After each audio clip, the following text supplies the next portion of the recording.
Good morning বন্ধুরা। আমি আকাশ। তো বন্ধুরা, আমি আপনাদেরকে আজ আমার লাইফের কিছু এক্সপিরিয়েন্স শেয়ার করব। আমি এমন একটা প্রফেশনের সঙ্গে জড়িত যাতে আমাকে বছরে অনেকবার লম্বা ট্রেন জার্নি করতে হয়। তো যে জার্নির মাধ্যমে আমার অনেক ভুল হয়েছে, যে ভুলগুলো আপনাদের না হয় সেগুলোকে আমি আপনাদের সঙ্গে তুলে ধরতে চাই এবং আমার এই গল্পটা শেয়ার করতে চাই। তো বন্ধুরা, আমরা প্রথমত ট্রেন জার্নিতে সব থেকে বড় ভুল করে থাকি কি, যে আমরা যখন কোনো লম্বা জার্নি করব তখন কিন্তু আমাদের ট্রেনের টিকিটটা কনফার্ম হওয়া দরকার বা সিট কনফার্ম হওয়া দরকার, সেটা স্লিপার বা এসি যে কোনো হতে পারে। এবং সেকেন্ড যে ভুলটা করে থাকি, আমাদের যে টাইমে ট্রেন তার আমরা এক্সাক্ট টাইমে যাওয়ার চেষ্টা করি এবং এতে কি হয়, আমাদের ট্রেনটা মিস হয়ে যায় বা মিস হওয়ার চান্সটা বেশি থাকে। তো আমাদের কি করা উচিত, আমাদের 1 থেকে 1.5 ঘন্টা আগে স্টেশনে পৌঁছে যাওয়া উচিত। কারণ আপনি ওখানে টাইমটা কাটাবেন, তবুও আপনার কোনো টেনশন থাকবে না এবং ট্রেনটা আপনি পারফেক্ট টাইমে ধরতে পারবেন।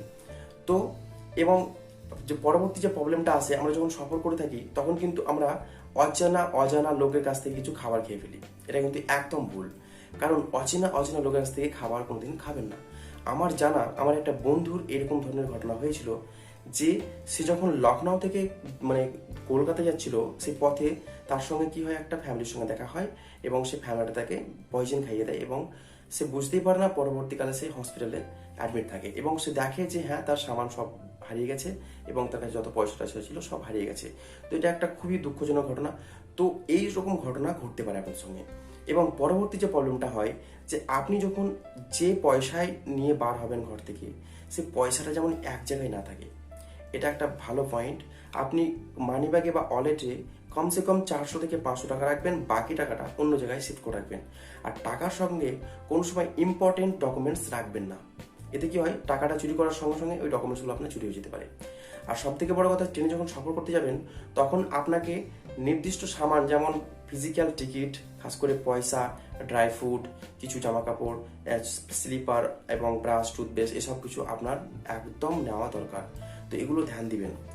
আর তারপরে যে প্রবলেমটা আসে, আমরা যখন কোনো ধরেন যখন আমরা ট্রেনে সফর করি, তো লম্বা যখন সফর করি তখন কিন্তু আমরা মাঝে মধ্যে স্টেশনে নামি বা নেমে আমরা কিছু ফুড কিনি। এগুলো একদম রং। কারণ যত সম্ভব পারবেন ট্রেনের মধ্যে থাকবেন, কারণ ট্রেন থেকে নামবেন না। এতে অনেক অ্যাক্সিডেন্ট হওয়ার ঘটনাটা কমে যায়। এবং নেক্সট প্রবলেম যেটা হয়, যে আমরা ট্রেনে উঠে আগেছিলাম ভাবে সামান এখানে ওখানে রেখে দিই। এটা কিন্তু একদম ভুল। আপনি যতটা সম্ভব পারবেন সামানটাকে গুছিয়ে রাখবেন, এমনভাবে রাখবেন যেমন যখন মন তখন আপনি নামতে পারেন ট্রেন থেকে। এতে কি হয়, আপনি ভুলবেন না। কারণ আমরা যখন হয়তো ঘুমিয়ে পড়ি তখন আমাদের স্টেশন চলে আসে এবং আমরা এভাবে ভুলে যাই। সব থেকে যে মেন পয়েন্ট যেটা হচ্ছে, যে আমরা যখন কোনো ট্রেনে সফর করি এবং আমাদের খিদে পায়, তখন আমরা বাইরে থেকে যে কোনো খাবার পাই সেটাকে আমরা খেয়ে নিই। এটা একদম ভুল। আপনি যখন ট্রেনে সফর করবেন তখন কিন্তু একটা লক্ষ্য রাখবেন, যে আমি কোনো ফালতু বাইরের খাবার খাবো না বা যে কোনো হকারদের কাছ থেকে খাবার খাবো না, শুধুমাত্র প্যাকেজ খাবার খাবো। আর আপনি ফ্রুট নিতে পারেন। আর যখন ট্রেনে সফর করবেন তখন একটা লক্ষ্য রাখবেন, যে বেশি করে আরও জল খাবেন। তাহলে এতে আপনার শরীরটা খুব ভালো থাকবে। আর দেখেন, নর্মালি একদিন যদি আমরা কমও খাবার খাই তো তাতে কোনো প্রবলেম নাই।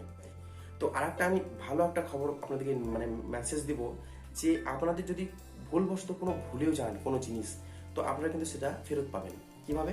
আপনাদেরকে সেই সময় একটা কন্ট্রোল করতে হবে মাইন্ডটাকে, ঘাবড়ালে হবে না। আপনি ধরেন, নর্মালি আপনাকে একটা কথা বলি, আপনি ধরেন আসানসোল দিল্লি থেকে কলকাতা যাচ্ছেন এবং আসানসোল দুর্গাপুর দুটো স্টেশন থামবে ট্রেন দুটো, এবং আপনি আসানসোলে নেমে গেছেন, আসানসোলে কিছু আপনি ভুলে গেছেন। তো আপনার হাতে কিন্তু আসানসোল থেকে দুর্গাপুর যে 1 ঘন্টা টাইম, সেই টাইমটা কিন্তু আপনি পেয়ে যাচ্ছেন। তখন আপনার কি করা উচিত, সঙ্গে সঙ্গে আসানসোলের স্টেশন মাস্টারের কাছে গিয়ে এই কথাটা বলা উচিত। স্টেশন মাস্টার পারে ট্রেনের ড্রাইভারের সঙ্গে কথা বলতে, তার কাছে ফোন নাম্বার থাকে। তো সে যদি কথা বলে, তো সে ওখানকার গার্ডদের সঙ্গে কথা বলে আপনার ওই কত নাম্বার সিট এবং কত নাম্বার কোচ, সেখান থেকে সামানটা কালেক্ট করে আবার দুর্গাপুর থেকে যে রিটার্ন ট্রেন আসবে সেই ট্রেনে আপনাকে অফার চলে আসবে সামানটা। তো এইভাবে আপনি এটাকে ফেরত পাবেন। এটা আমার সঙ্গে হয়েছিল এবং আমি এই জিনিসটা আমি করেছি এবং আমি সেই মানি ব্যাগটা পাই। তো এটা একটা ভালো মেসেজ। তো আপনারা এটা করতে পারেন, কিন্তু ওখানে ভয় করলে চলবে না, ঘাবড়ালে চলবে না। ভালোভাবে শান্তভাবে কাজটা করতে হবে।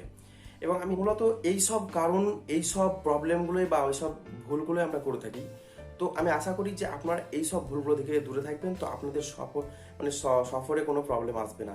তো বন্ধুরা আমার এই চ্যানেলে আমি এরকম ধরনের ভালো ভালো ভিডিও আপনাদের জন্য আপলোড করে থাকবো। আর চ্যানেলটা যদি ভালো লেগে থাকে তো চ্যানেলটা সাবস্ক্রাইব করে রাখবেন, আর এই ভিডিওটা আপনার বন্ধুদের শেয়ার করবেন যদি ভালো লেগে থাকে। তো বন্ধুরা ভালো থাকবেন, bye and love you all.